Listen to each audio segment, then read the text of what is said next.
Hey guys, Matt here, and today I want to talk about Modern Warfare 3. Now, I've been playing Call of Duty since Call of Duty 2, and I think it was the February after the launch of the Xbox 360, so I do have a lot of experience with Call of Duty. Now, with that experience, I think I could give it a little bit of an insight, or tip, or anything to help out the next Call of Duty, which is going to be Modern Warfare 3. Now, in this, I plan on making this a multi-video project, and today I am going to be working on the perks. I do plan on working on kill streaks and weapon layouts, just the whole shebang, because I really do think I can. I know most likely it's not going to get out there, but hopefully we are help it can.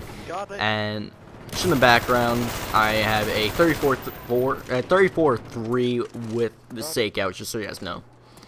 Now let me start off with my perks.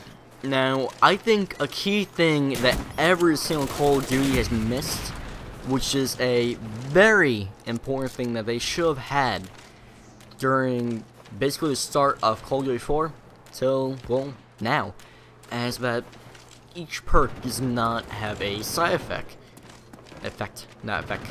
No, not one. Only one perk in the entire Call of Duty series has had a side effect to using that perk, and that was one-man army, and that was you were unable to use your secondary weapon because you had the one-man army. Now, please listen to this all the way out, and hopefully you guys can give me a bit of insight, because it is a incomplete list, as I did not do any of the pro variations of these perks yet, and as to the base perk plus the side effect that comes with it. Now, let me begin. Now, for the perk 1 slot, I'm going back to how it was with Call of Duty 4 for the most part, just the way the perks were stacked. Now, for perk 1, Warlord, which is going to be the same as Black Ops, when you get 2 weapon attachments on your primary weapon, but the side effect is you are unable to use undermounted weapons. Now, for my next perk, RPG times 2. Now, the side effect of using RPG times 2 will be the loss of your secondary weapon, which would be a pistol or a machine pistol. Now, it would be just a unguided rocket from a RPG 7, just how it was in Call of Duty 4, Modern Warfare 2, and Black Ops.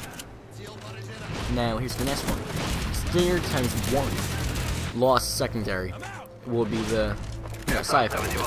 But this Stinger will be able to lock onto kill streaks, but you only get 1, and it will take 2 Stingers to actually take down a kill streak, which will require either you to have died once and then do it again, or to work in combination with another player to take it out.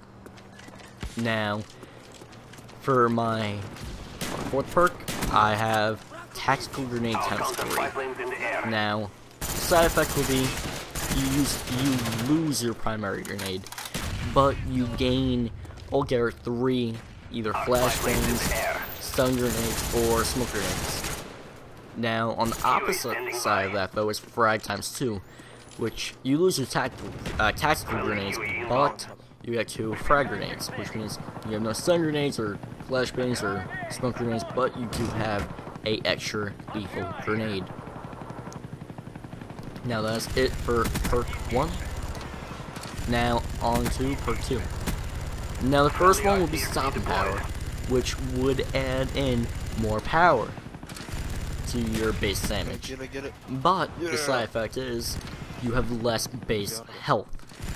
Now what that means is you can dish out more damage, but you can only taking a lowered amount of your average health, which would be a pretty fair compromise to you having more power.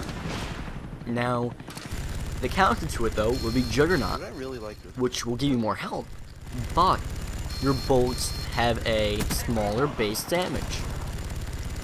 Now, what it will do is completely override each other into a completely fair gun battle.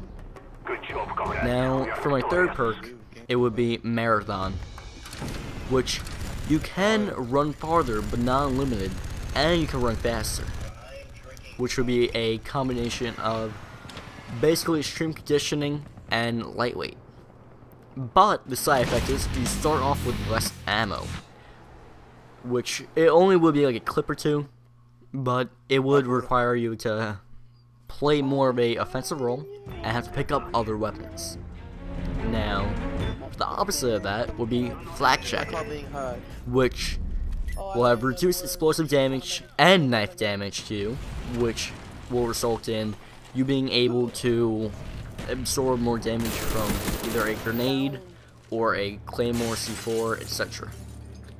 And the knife damage, it will require you to get hit twice by a knife in order to kill you at full health. Now, the side effect of that would be you run slower due to the fact you have a flak jacket on. Now, for my last perk 2 would be Cold-Blooded, which you are invisible from UAV and kill streaks, but you lose the ability to go prone, which is a game changer. There's never been a perk that can completely override the way you play. Now, it will require you to either stand up or go into a crouch position, but you cannot lay down, which will reduce a lot of the camping, and you will be able to drop shot while using Cold-Blooded.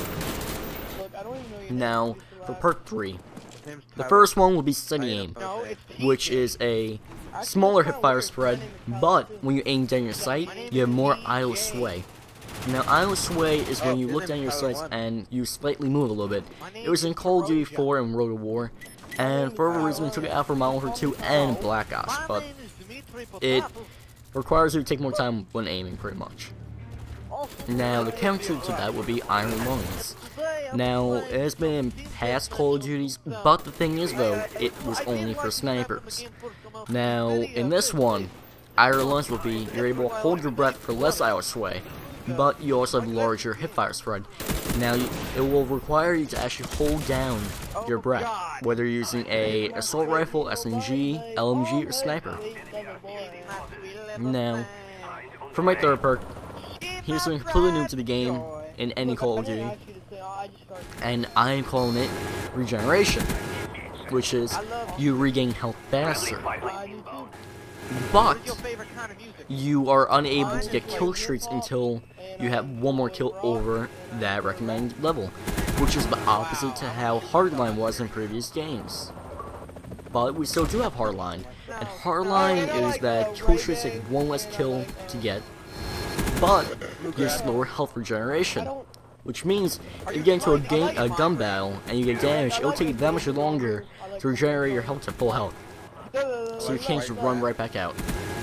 Now, for my last one, and now my last two, would be Deep Impact, which would be more bullet penetration. Now, I really could not think of anything that can really counterbalance it, as it is already a pretty fair perk. So if you guys can tell me a side effect to it, that would be great. And then there is Hacker, which is a ability to see explosives through walls, but you take in more damage from stationary explosives, etc., claymores, and C4.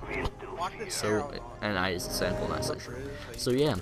Now, that is my quick little list, and I've noticed I've gone over my gameplay. I just noticed that by quite a bit. So, I am probably gonna put in another gameplay over it. So, yeah, peace out. Anyway, dude, the music I listen to is primarily hard rock, classic rock, heavy metal, and